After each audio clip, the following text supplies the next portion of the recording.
Sa ikinasang kilos protesta noong Mayo 1, taong 2026 sa kahabaan ng TM Calao Avenue, corner Roas Boulevard sa Ermita, Maynila, siyam na individual ang inirekomenda ng Manila Police District para sa preliminary investigation kaugnay ng umano'y paglabag sa public order laws.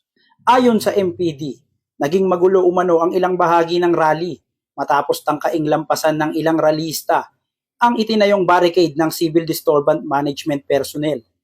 Isang pulis ang nasuntok habang isang cellular phone na ginagamit sa documentation ang umano'y tinangay.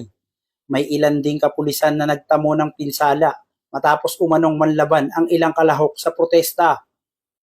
Iniulat din na nagsunog ng EPG at iba pang bagay ang ilang rallyista sa gitna ng kalsada habang sinasabing hinadlangan umano ang mga pulis at Bureau of Fire Protection personnel sa pag-apula ng apoy.